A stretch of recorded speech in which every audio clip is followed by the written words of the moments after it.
First of all, I want to say that the contents of this video are no laughing matter. Some of the things mentioned should be used only as a last resort when any other course of action will result in someone's death. You may be able to save someone's life with the appropriate use of force, and you are solely responsible for every action you take. Dog attacks noticeably increased during the 2020 lockdown. I show this chart to demonstrate that this topic is important. I'll also go into the reasons why this happened later in the video, but first I want to tell you what is and isn't effective at stopping a dog attack. Some of the commonly given advice is to use a jacket or blanket to cover the eyes of the attacking dog in the hopes that this will stop the attack. I have yet to find a case where this method has actually stopped an attack, so I have very little faith in such advice. Frankly, I think you'd be much better served by using the jacket to choke out the dog. These are screenshots from a grainy video where a man was attacked by a dog. This happened very fast, so I thought it'd be best to show you some screenshots instead. The dog leapt at him and he got a hold of its head, which he used to pull the dog to the ground. Then he sat on the dog and held the dog by its head so it couldn't bite him. This is the best way to stop an attack if you have no weapons or pepper spray available. Grab the dog either by its collar, throat, or ears, wrestle it to the ground, and then you put your body weight on it. The only downside to this method is that it only works on one dog, and it is next to useless against multiple dogs. Also, this works best if the dog has a collar on for obvious reasons. I should mention that I have not wrestled a dog to the ground in this manner, but I have found through personal experience that if you grab a dog by the collar in a certain way, you can almost certainly avoid being bitten. What you want to do is grab the collar with your dominant hand and twist it so that there is no slack. You should keep this hand right next to the side of the dog's skull and use your hand to leverage against the dog's skull to make the collar tight. Typically, collars are not loose enough for you to get a hold of the collar with both hands. However, you want to have as much strength and leverage as possible, which is why I recommend you hold the wrist of your dominant hand with your other hand. If you do this right, it makes it very hard for the dog to bite you. Now, I wish I had a picture or a diagram to show you exactly what I mean, but I'm sorry, I don't have anything. Without a weapon or pepper spray, most people would be tempted to try to punch or kick the dog. With that in mind, I'd like to share with you Steve's story. When Steve was walking towards the house, he saw a pit bull through the storm door.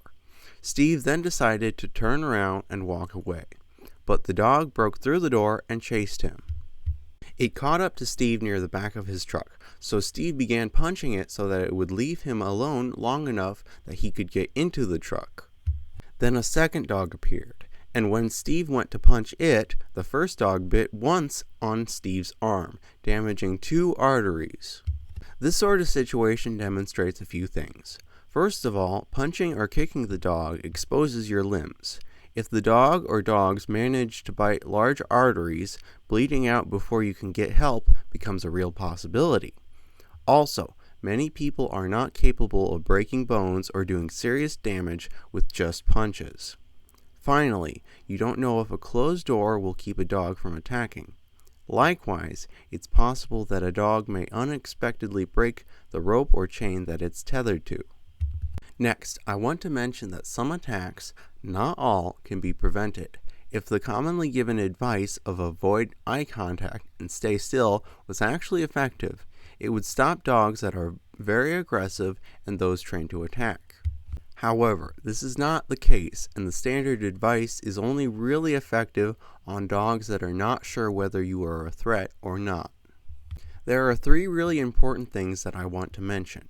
First of all, you want to avoid tripping or getting pulled down by the dog. Falling down will leave you in an extremely vulnerable position. Second of all, running is almost always a bad idea. Unless you are running a short distance to a safer area, the dog will always catch you before you get far. Also, when you are running, you are in no position to be able to defend yourself from the inevitable attack from behind. Finally, the best thing you can do is to get onto an elevated area where the dog can't reach you. For example, climbing a tree, standing on top of a car, or climbing over a tall fence. Finally, the commonly given advice is that if you do fall down, you should ball up your fists and use your arms to protect your face. Dogs will target your face and throat, but covering your face does nothing to stop the threat. Rather, it delays damage to your face by sacrificing your arms. When Jacqueline Durand was attacked by 2 dogs, the only reason that anyone knew something was wrong was because when the dogs attacked, the front door was left open, and this triggered a security alarm. Imagine that in your specific situation, no one knows that you're being attacked. In my opinion, it is up to you to stop the threat because you don't know if help is even coming. So if you do get knocked down, covering your face with your hands is only a short-term solution that you can use until you can draw a weapon or pepper spray if that's all you have. It is also possible that if you are large and strong enough, you can stand up despite a large dog hanging onto you.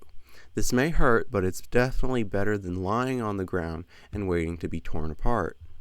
It is also possible to stop an attack by gouging the dog's eyes or by choking it out with something like a belt.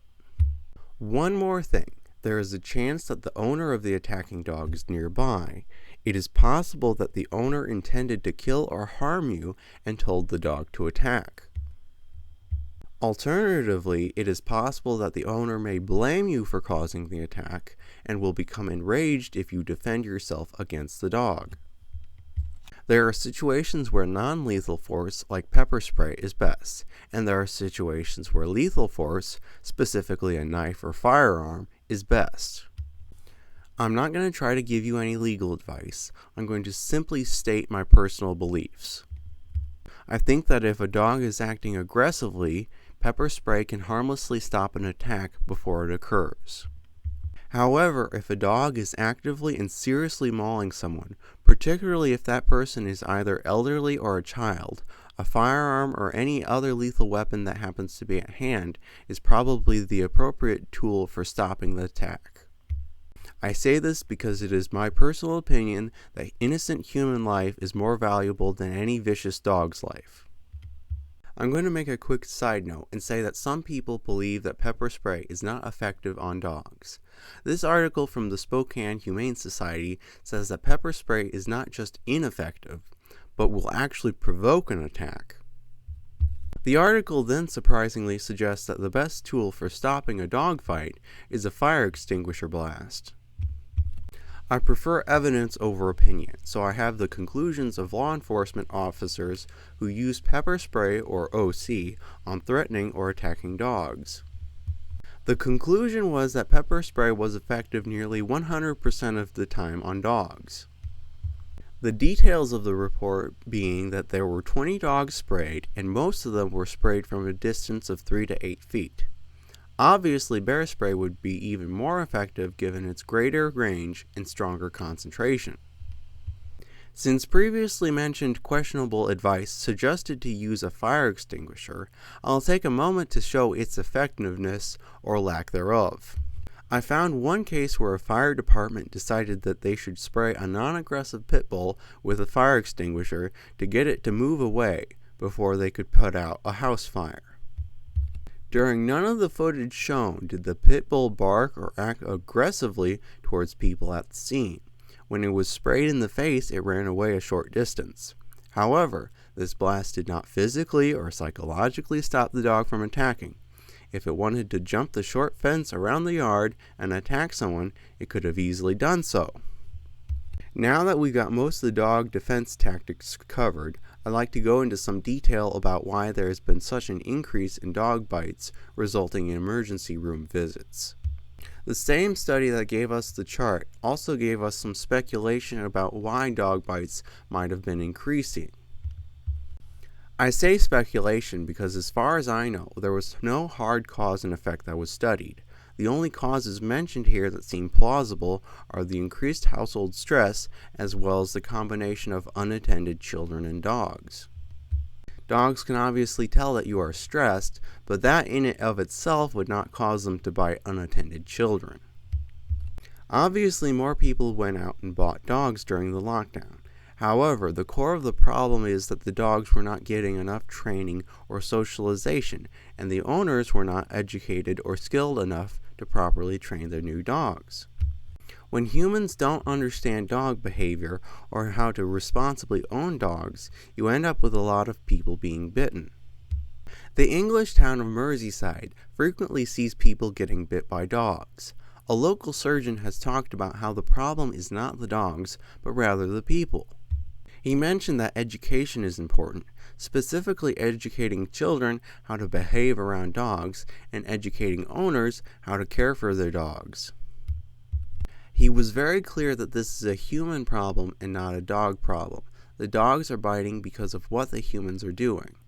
I want to stress that for the most part, we can prevent innocent people from being bitten by dogs. When irresponsible dog owners are forced to realize exactly what they're doing is wrong and that they need to take steps to change, that's when we'll see a reduction in dog bites. The surgeon also outright said that there was no evidence that breed-specific bans help. Naturally, some people will want to look at the evidence themselves, so I'll be showing you just that.